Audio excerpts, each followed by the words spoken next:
Hello YouTubers, Victorinox fan here with another knife review. This time it's a Spyderco. As you can tell by the title, it is the Manix 2 in the Carpenter CTS-XHP with foliage green G10.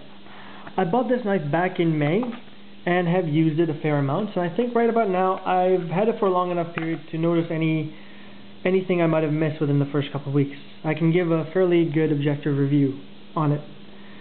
And that's usually how I like to do my reviews. I like to give it a bit more time than, a couple of weeks, just so that I can kind of relay back my experiences. So, from the get-go, as you can tell, it's a pretty decent-sized folder.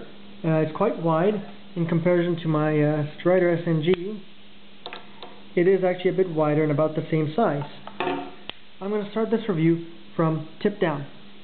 The blade utilizes the CTS-XHP blade, and it is, if I'm not mistaken, approximately 3 and something. Actually, you know what, let me just, as I give a Mac here, give you the quick specs. So the overall length is 8 inches, about 203 millimeters. The length close is 4 5/8 inches, 117 millimeters. The opening hole is about 14 millimeters. The blade steel is CTS-XHP. The weight is 4.25 ounces, which is about 120 grams. And the blade thickness is about 3 millimeters. And the handle utilizes a G10. In a foliage green configuration. A very grippy G10, might I add. The blade shape is full flat grind and is a bit over 3 inches.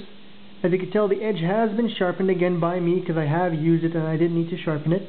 It has been sharpened to a mirror polish, and this is after also I've used it for quite a bit. So this is not the mirror polish that was when I first sharpened it. I haven't had time to touch it up. I've cut cardboard, wood, and a lot of paper with it. So sharpness wise, there's still an incredibly fine edge. It will shave the hair off your arm and will still slice pretty much anything you want. And like a lot of Spydercos, it comes with a relatively delicate tip. While it may not be good for prying, if you need to slice on the package, fine tip work is outstanding. This is not something you can do with every knife. As I mentioned, the blade stock is 3 millimeters, so it makes for an excellent slicing tool, but not a very good prying tool. This is a good amount thinner than my SNG. So keep that in mind when you're looking at this knife. This is not designed for that sort of heavy-duty use. But if you're going to put it up against any sort of material, trust me, this thing cuts through like butter. And the tip is very fine. It is a very Spyderco-like knife when you look at the handle now. Before I forget, the hole is 14 millimeters. This allows for very easy opening, even with thick winter gloves on, which I've tried. It just is very easy to get purchase on and grasp. But it's also been not sanded down, but it's been buffed down, so it's not sharp around the edges here, which is good. It has an incredibly ergonomic handle, and this knife was designed by Eric Glesser, and he's done an outstanding job with ergonomics. In a traditional saber grip, your hand is locked in here. It's not going anywhere. You can choke up as well. Around the knife, there is multiple parts of jimping.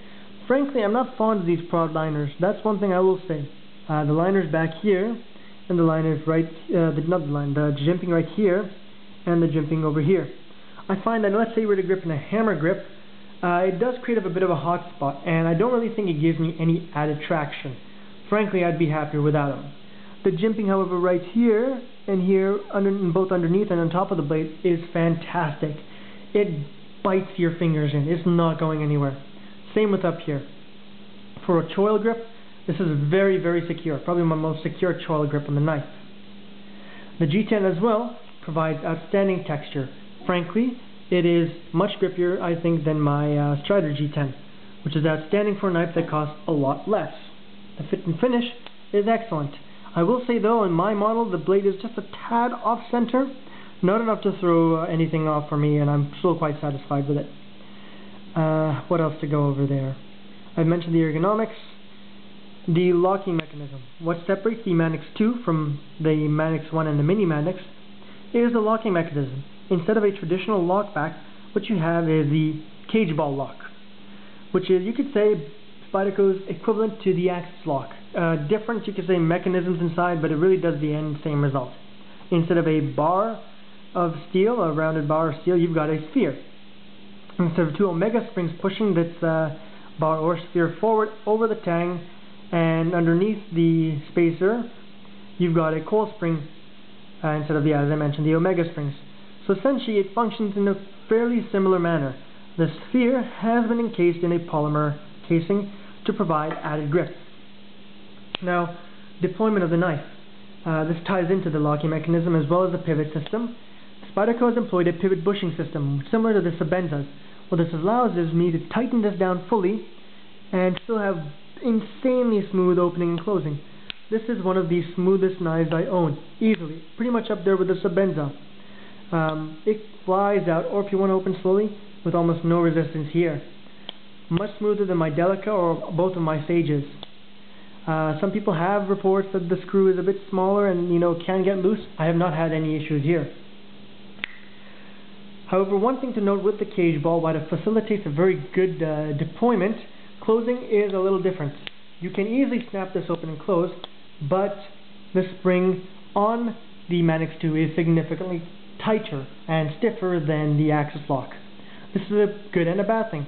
Bad thing is it takes more effort to disengage the lock. You will have to use two fingers. You cannot use one finger on this unless you grind away some G10. Good news is it's got a fantastic D10. Absolutely fantastic. Much stronger than the axis lock. Which one you prefer, it's really up to you. I like this lock a lot, but would I take it over a good lock back or a frame lock? I don't know. Maybe, maybe not. It is a very functional and well-designed lock. My overall experience is that the overall ergonomics of a knife, if you're going to deploy it in a saber grip, it is incredibly comfortable. However, in a hammer grip, due to the proud liners and thinner handle, I find that it's not the most comfortable without gloves for longer periods of time. Your mileage may vary, keep that in mind. There has, however, been no instance where I found this was an inadequate cutter. The CTS-XHP steel that Carpenter uses, Spyderco is using right now, is fantastic. It sharpens up well without being too difficult and takes a great edge, and holds it for quite a while. The blade geometry, the edge geometry, and the overall design of the knife facilitates great cutting, and for pretty much almost all of my uses of a knife, it is more than enough knife than I would ever need. Its functionality is great, and if you ever need to use it for EDC stuff, you will not be disappointed with it. So, if you're looking to get a Manix 2, I really think this is a fantastic version to go with. The optional full flat grind blade over the standard traditional hollow grind is frankly worth the extra cost just alone. The steel upgrade is an outstanding bonus. So, YouTubers, if you're looking to pick up a good Spyderco with a great cutting ability, good locking system, and great ergonomics with a really cool collectible factor, I highly advise you go check out the Spyderco Manix 2 Sprint Run CTS-XHP. The second run of the knife came out not even a month ago, so you should be able to find a few more of these out either on A, the secondary market, or B, some stores even. Thank you for watching this review. Please comment, like, or dislike, hopefully you like it, and constructive feedback is always appreciated. Thanks for your time, guys. See you later.